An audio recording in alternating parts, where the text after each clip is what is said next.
high inflammatory disease. It is a controversial diagnosis. Triggers include stress, increased activity and weather conditions. Signs and symptoms are fatigue, insomnia, and numbness and tingling in the extremities. Treatment is Lyrica, Cymbalta, Elavil, and Trazodone, and then also physical therapy with NSAIDs. Teaching includes to limit alcohol and caffeine. They need to establish a regular sleep pattern and do low impact exercises like walking, swimming, biking, stuff that's easy on their joints. Okay, That's all. all right. Well, they did a good job of summarizing it very well. And like you said, you know, it's not necessarily an inflammatory thing. When we're talking about inflammation and stuff like that, we're talking about chronic pain when you talk about fibromyalgia. And this, like you mentioned also, has always been controversial whether people had fibromyalgia or not.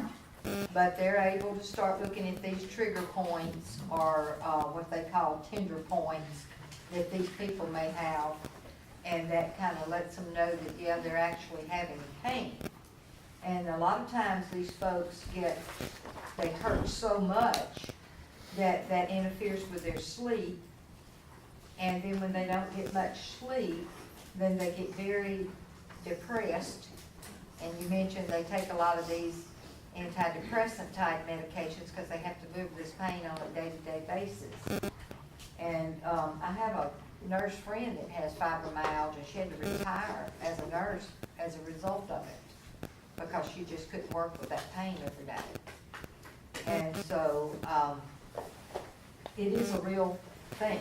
It's just that a lot of times it's not diagnosed very readily, you know, because sometimes people go to the doctor and they say, well, that's just all in your head, you know, that kind of thing.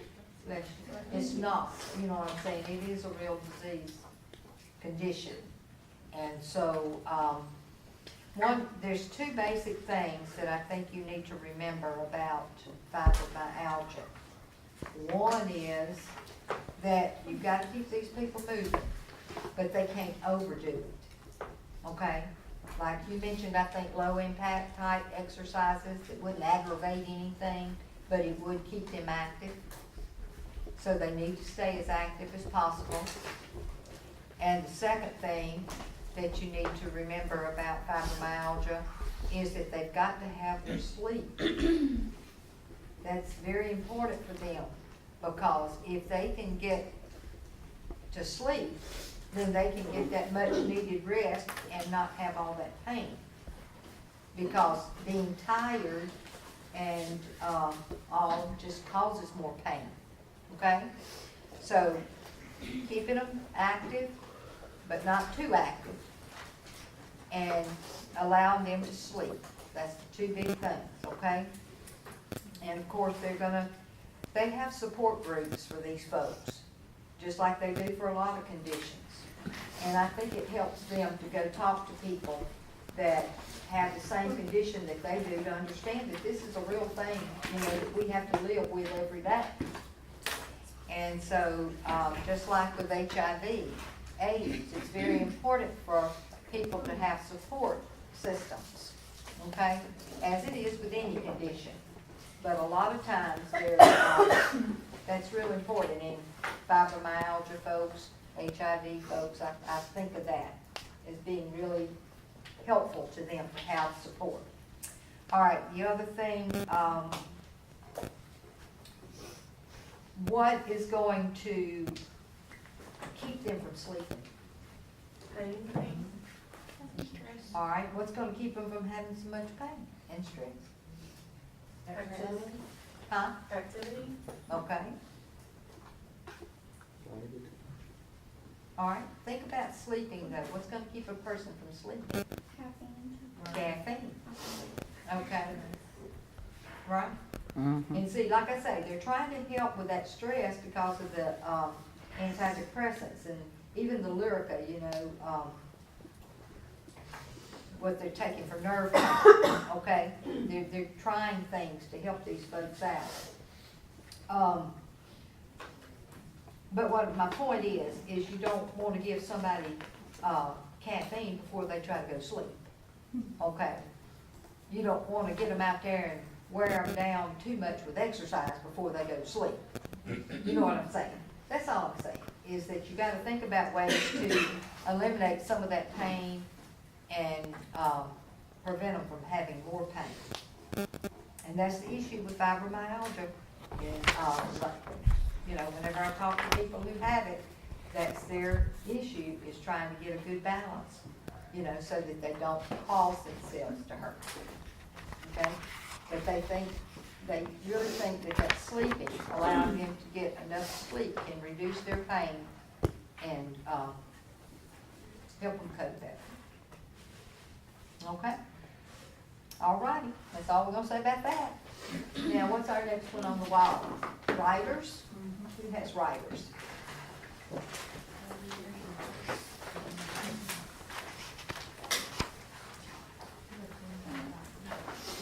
Okay, so writer's syndrome, we put can't see, can't pee, can't climb a tree. So you have joint pain, you have your eye infection, and then painful urination. What it is joint pain and swelling triggered after an infection such as chlamydia or like salmonella.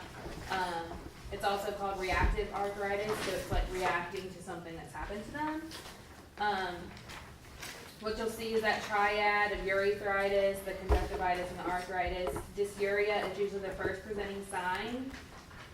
Your treatment, you've got amoxicillin for your antibiotics for the infection, NSAIDs for inflammation, and steroids, and it's usually diagnosed with an MRI. And minocycline too. So there's that. Okay.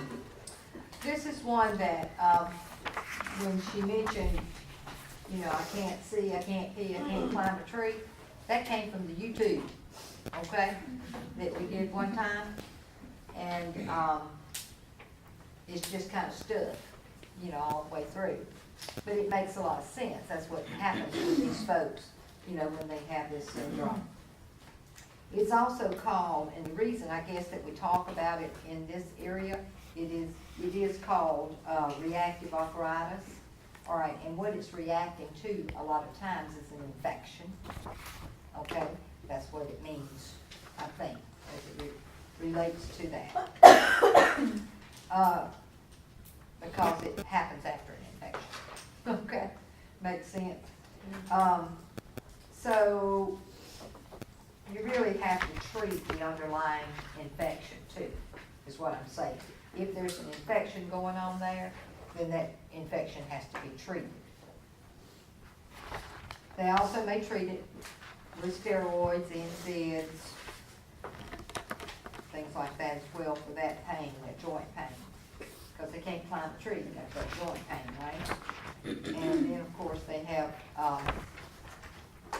conjunctivitis, and they have urethritis. We do teach as far as if you see that a person has riders, we want to make sure that we teach them how to use condoms.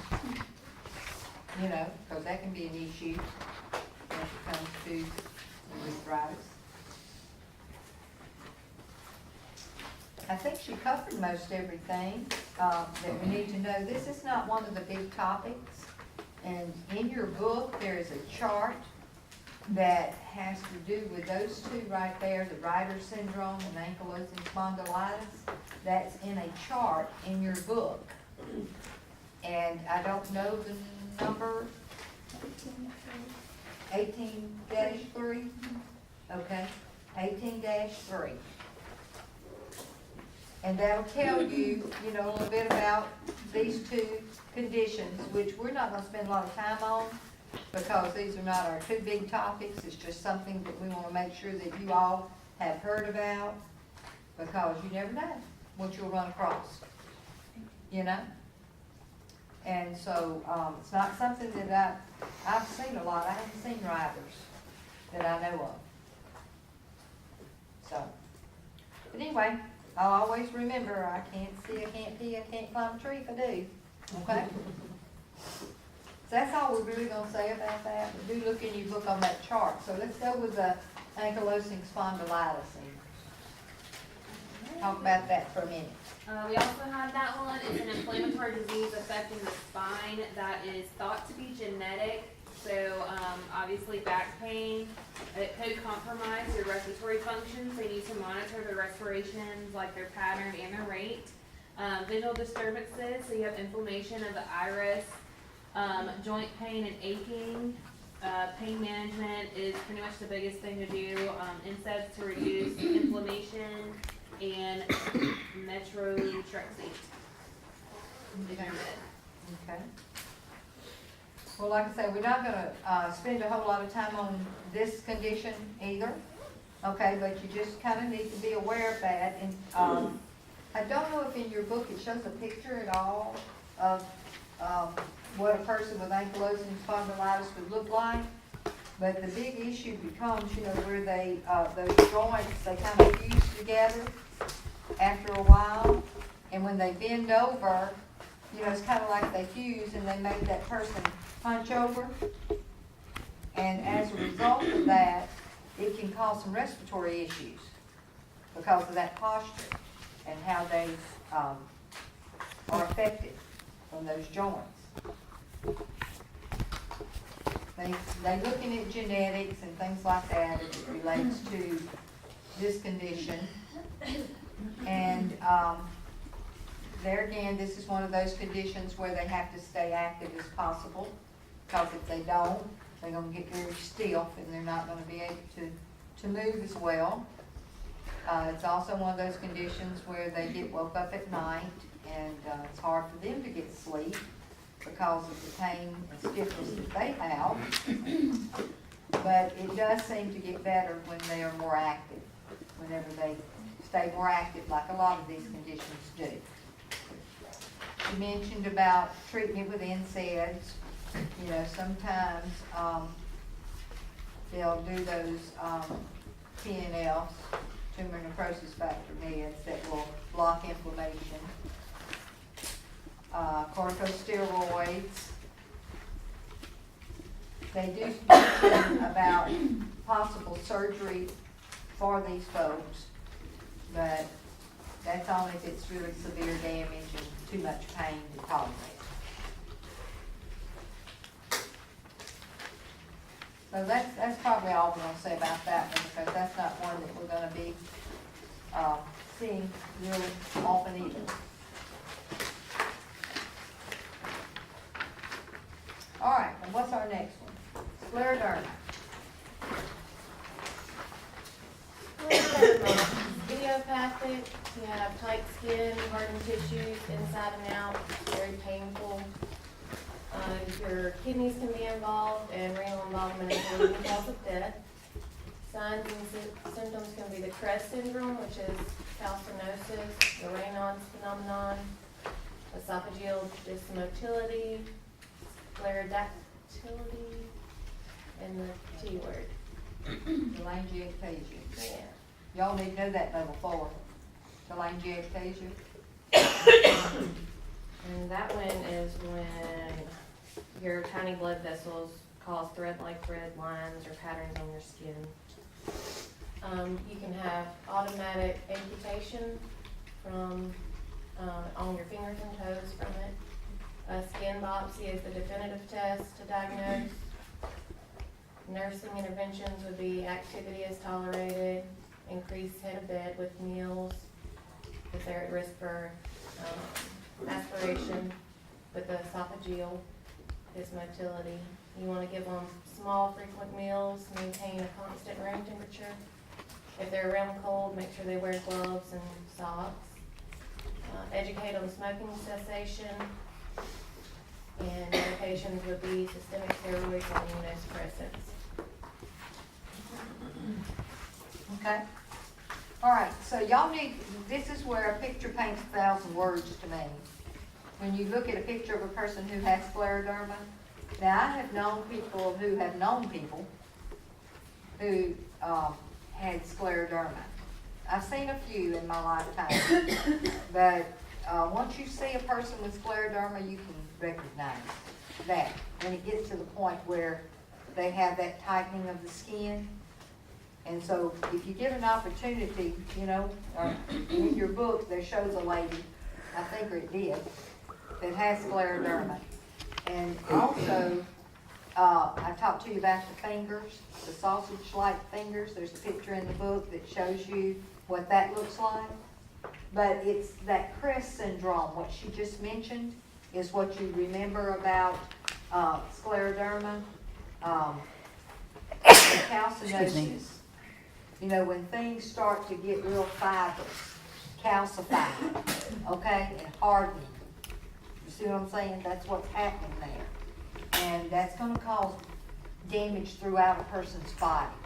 And a lot of these folks do succumb to that because a lot of them do die as a result of it, okay? Because eventually it hardens up their esophagus and then it goes on down through their body and they just can't absorb nutrients anymore. And then these folks, like you talked about, you don't want to give them,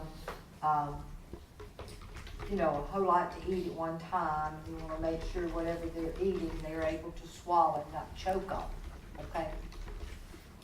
Keep their head a bit up and that type of thing. Another thing is that Raynaud's phenomenon. All right, when you think about Raynaud's phenomenon, you think about what we talked about. We mentioned it yesterday with the constriction of the blood vessels and how the tips of the fingers and all turn white, okay? All right, you all know right off the bat that if you've got a person who has scleroderma, they don't need to go to Costco's or Sam's and go in those cold freezer units without being bundled up really well. You know what I'm saying? Have y'all been in any place? That is freezing. So anyway, you just got to remember that it will trigger that Raynaud's phenomenon. So we have to teach a lot of education on folks like this about things to avoid. And one would be cold places, okay? And the other thing that I think about with that is that sclerodactyly. Do y'all know what that means? It means their fingers can fall off. The tips of their fingers can fall off as a result of having scleroderma and that lack of circulation and the fibrous effect. How, you know. So there are people, like I say, I've known people who would tell the story about how their fingertips fell off. They just fall off. And that's what we call sclerodactyly, okay? And the telangiectasia is where they have the little spider vein kind of blood vessels. And you see those in the eye or in the surface of the skin. So, you know, pretty much the press kind of describes most of the things, but they mentioned here that the renal involvement's the leading cause of death, and it mentions that in your book, and I went back to look to see if I could find out if they would explain that a little bit better, and I don't see an explanation for that. But whenever I think about it, you know, I just think about the fact that if you've got this calcification going on, and this fibrous stuff taking place all over the body, then it's going to cause these organs not to be able to function at some point. And that's what causes their death, is that their organs are going to shut down, you know, as a result of not being able to function anymore. A skin biopsy, they say, is a definitive test. And then, of course, the medications that go along with the scleroderma is similar to a lot of the others. Immunodepressants, the large doses she's got combined, but they may require more and more as time goes on. Lots of steroids. Let's see if there's anything else I have on my list here that I might want to say.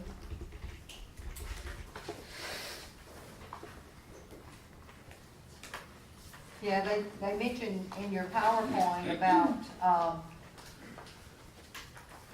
drawing some A&A titers. You know, what would that show us? Antibodies? Yeah. You see what I'm talking about? So you'll kind of get the picture with all of that. All right. I think that's all we need to talk about for that one. All right, our last one on our list is Sjogren's.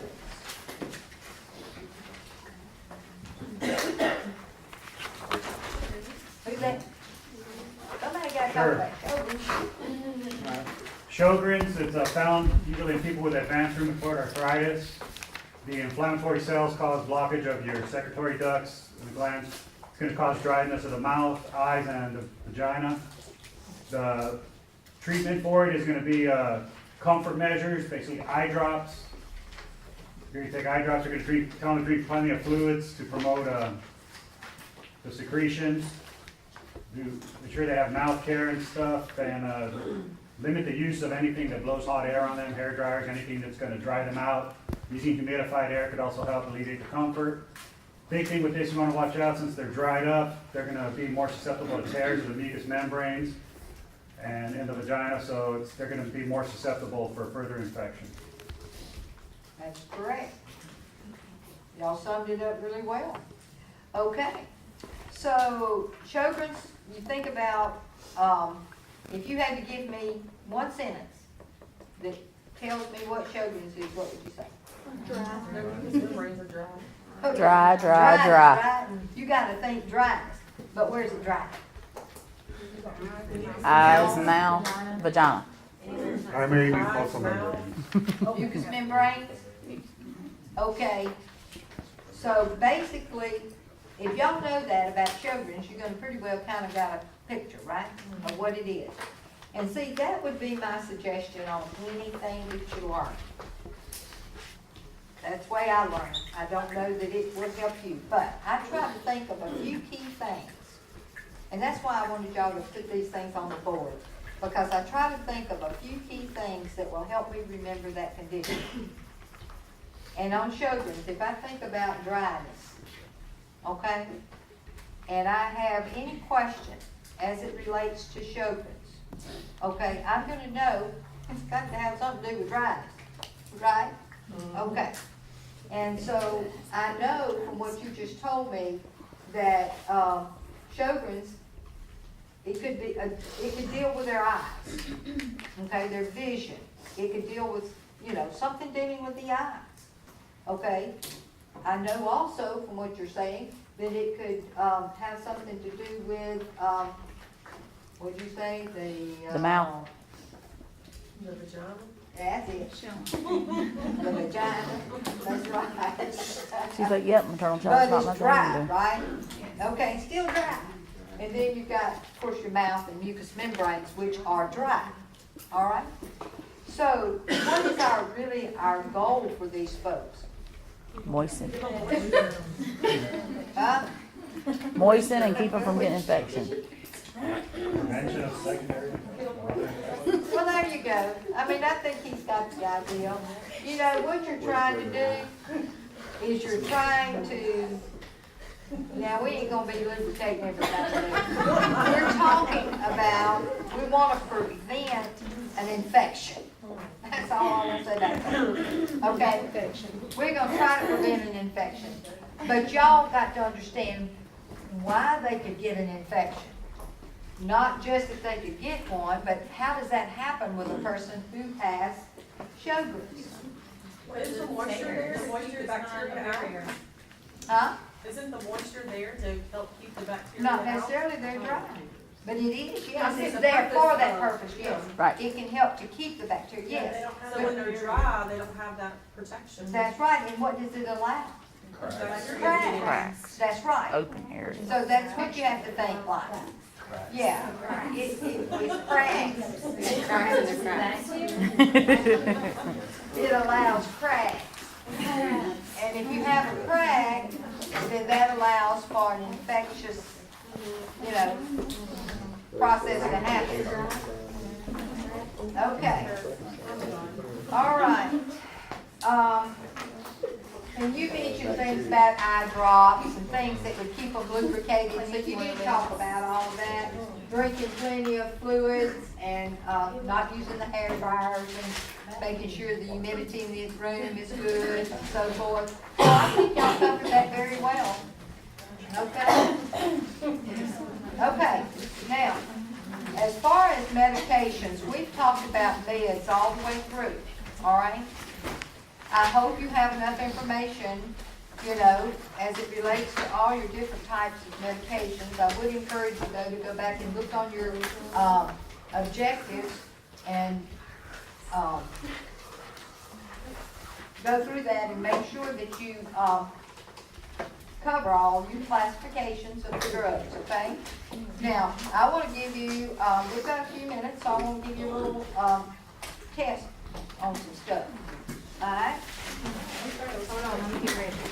This is just to help you think a little bit. I'm not gonna make you turn nothing in. And y'all can just answer this out loud. This is just for us to be able to learn something. Hang on, if I can read it. It's a small now. Okay, I want y'all to tell me whether it's Guillain-Barré or myasthenia gravis. Okay. You got a little thing on your module. You should have this on your module. It was just kind of a review little thing. It's either this or that. Okay? All right. So what, either Guillain-Barré or myasthenia gravis, attacks the peripheral nerve myelin sheath? Guillain-Barré. Sound like everybody was in sync? Okay? All right. Which one may cause a thymus, the main cause, is a thymus tumor or a thymus dysfunction? Myasthenia gravis. All right. Which one has voluntary muscle weakness that increases with activity? Myasthenia gravis. Which one involves decreased reflexes of the lower extremities and paresthesia of the hands and feet? Okay, Guillain-Barré, because that had to do with nerves, right? Okay. Now, you remember yesterday I told you, Guillain-Barré nerves, myasthenia gravis muscles? If you can kind of think like that, you can figure things out sometimes. All right, this one says, antibodies impede the communication between the muscles and the nerves. Myasthenia gravis. That's muscles. It's impeding that muscle connection. All right. The next one says, treatment includes meds such as pyridostigmine bromide, prednisone, and cytotoxic meds to suppress the immune response. There you go, myasthenia gravis. Nursing care focuses on respiratory function and muscle strength. Myasthenia gravis. Y'all wasn't sure about that, but it said muscle strength, right? The muscle. Okay. So, this one says, signs and symptoms include double vision, weakness of the face, and difficulty speaking. Okay. This next one says, a lumbar puncture helps to confirm diagnosis by evaluating the central spinal fluid, an increase in the protein level often occurs due to damage to the nerve roots. Guillain-Barré. Nerve roots. Guillain-Barré. Which one is it? Guillain-Barré. Okay, guys. Now, y'all remember. Y'all think about this. Look over there on that poster, on that thing. Who did Guillain-Barré? All right. Somebody tell me what you said about your the spinal fluid, the protein. Just protein. There's protein in it, but part of how you diagnose how much is broken down is you do a spinal tap and check for protein. Okay. So there's probably gonna be some protein because of the damage to the nerve root, right? Okay, so let's just make sure everybody understands that, okay? And that's why that shows up. But do they necessarily have white blood cells? No. It's not an infection, right? Okay. It's inflammatory. All right. The next one says experience pain and paresthesia requiring opiates. Gillian Beret, because see, sometimes they're gonna put them on a ventilator, right? That's painful. Uh-huh. And they're having pain anyway from that ascending paralysis as it, continues on up, causing problems with organs. All right, plasmapheresis and IVIG may be used to treat this disorder. It's myasthenia because isn't that the immune response? You're talking IVIGs, you're talking immunoglobulins.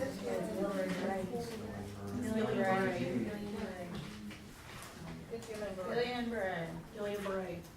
You can go with either one. Yep. Really, they can do IVIG for either one if they want to. Okay, so I'll throw that in. All right, this one may require intubation when respiratory function is compromised. Gillian Beret. Advise the patient to avoid drugs such as morphine, curare, quinine, quinidine, procainamide, mycins, and magnesium. UVA. Myasthenia gravis. Messing with them muscles. Muscles. Yep. All right, the next one says, stress to this patient the importance of avoiding heat, crowds, overeating, erratic changes in sleep habits, or emotional extremes. Myasthenia gravis. All right, we're almost done.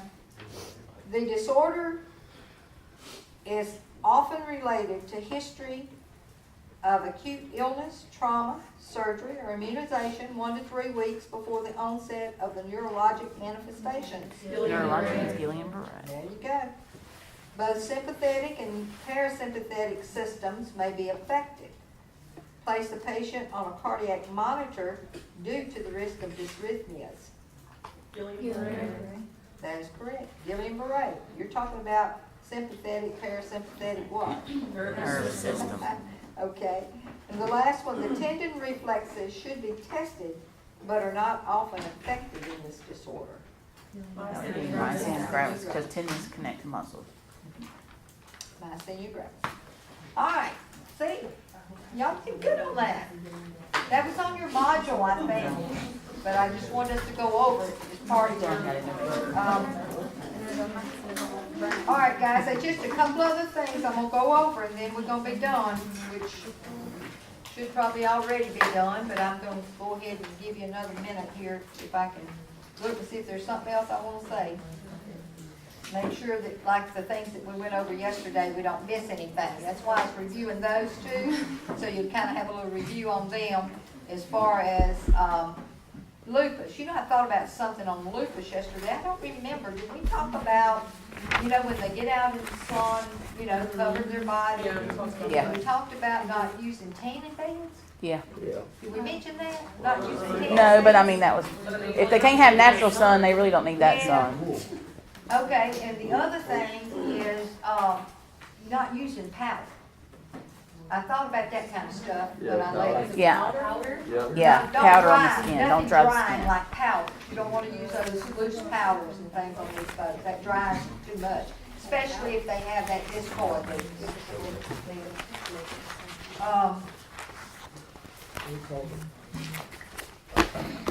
Oh my goodness, let me think if there's anything, give me one more minute, because I just don't want to miss nothing.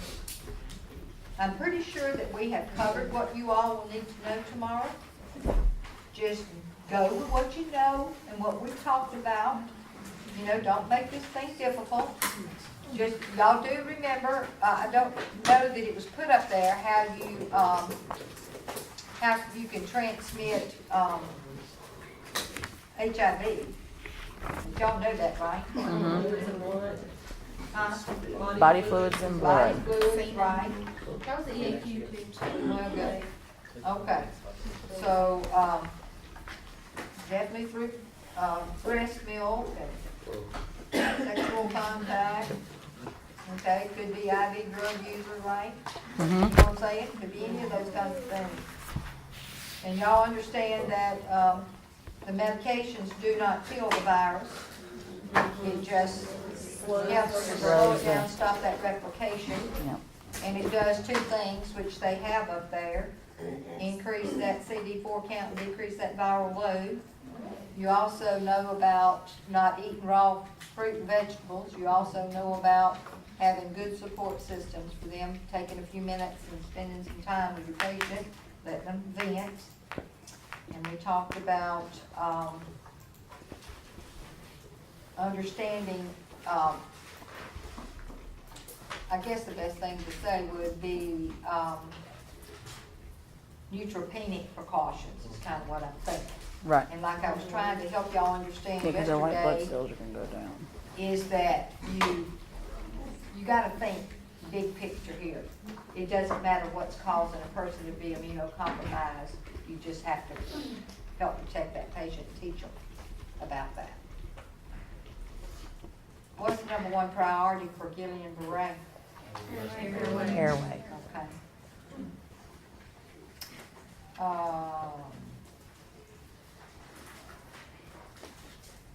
I'm telling y'all, I really believe that, remember we talked about lupus, another thing about lupus, I just looking back over stuff we talked about yesterday, because I don't want y'all to forget too much for tomorrow.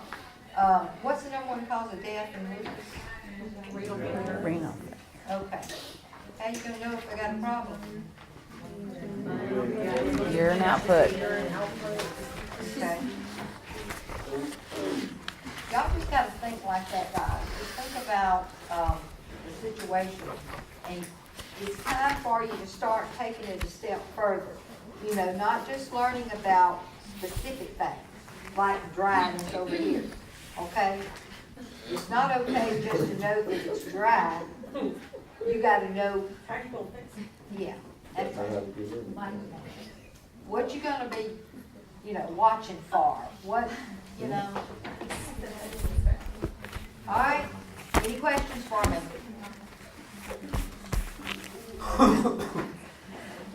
Well, I believe all of you are gonna pass tomorrow. You're gonna do very well. You got the information you need. Is that a money back guarantee? You got it.